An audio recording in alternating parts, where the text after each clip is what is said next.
జిల్లాలో దివాకర్ బస్సు ప్రమాదంపై దివాకర్ ట్రావెల్స్ అధినేత జేసీ ప్రభాకర్ రెడ్డి స్పందించారు. సంఘటన దురదృష్టకరమన్నారు. ప్రమాదానికి కారణాలేంటన్న దానిపై విచారణ జరుగుతోందని తెలిపారు. బస్సు స్పీడ్ 120 వరకు ఉన్నప్పటికీ 70 కిలోమీటర్ల స్పీడ్తోనే వెళుతున్న సమయంలో ప్రమాదం జరిగిందని చెప్పారు. డ్రైవర్ మృతి చెందడంతో ఏం జరిగిందో ఇంకా తెలియడం లేదన్నారు. బాధితుల్ని గుర్తించామని అందరినీ ఆదుకుంటామని ప్రభాకర్ రెడ్డి హామీ ఇచ్చారు.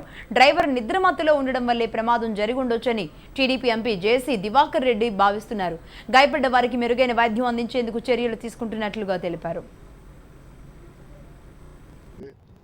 అప్పుడు స్పీడ్ కూడా 70-72లో ఉన్నింది. మరి డ్రైవర్ చనిపోయినాడు కాబట్టి ఏమీ తెలియదు. అందరూ ప్యాసింజర్లు కూడా పాపం నిద్రపోతున్న పరిస్థితిలో అది మా కర్మ చెప్పాలంటే. కల్వట్టు లేదు, దానికి కల్వట్టు లేదు. కల్వట్టు లేకుండా డివైడర్ మాదిరే ఉంది. మరి వీడు తూగినాడో లేకపోతే ఎవరు పోలీసులు మీరు తూగినాడంటారో ఉందో లేదంటే ఏమైనా కుక్కో గిక్కో అడ్డం వస్తే కూడా తిప్పుతారు. తిప్పినప్పుడు ఏమైనా పోయిందో మనకు తెలియదు కానీ బట్ వెరీ సాడ్ థింగ్. దో ఈరోజు మరి అల్లునికి సీట్ వస్తే కూడా హ్యాపీనెస్ లేదు నాకు. ఎందుకంటే అంతమందిని పోగొట్టుకున్నాక I'm not feeling happy also. Some fault ఒకవేళ మరి అందరూ ఎవరు చూడలే, ఆడ ఎనుమో అద్దో ఎద్దో అడ్డం వచ్చినప్పుడు తిప్పుతారు. మరి కన్వర్ట్ లేదు అని నేను అనకూడదు ఇప్పుడు, ఎందుకంటే అయిన దానికి నేను బాధపడుతున్నానండి.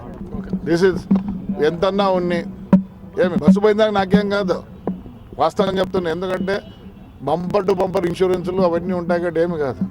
బట్ కాకూడదు, అయ్యింది. మరి చెప్తున్నా కదా, నాయనకైతే ఇప్పుడు హ్యాపీగా ఉండాలి. ఆ పరిస్థితిలో లేము మేము, మా ఇంట్లో బాగలేదు మా పరిస్థితి. ఇద్దరు డ్రైవర్లు ఉన్న ఆ డ్రైవ్ చేస్తున్నటువంటి డ్రైవరు బహుశా నిద్రపోయిన దాని ఫలితంగా అది జరిగి ఉంటుంది అనుకుంటున్నా.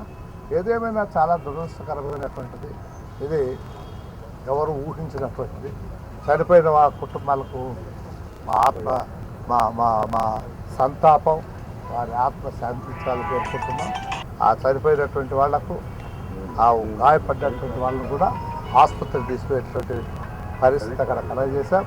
తర్వాత చనిపోయినటువంటి బాడీస్ను కూడా పంపించేదానికి అన్ని రకాలైనటువంటి పనులు చేస్తున్నారు.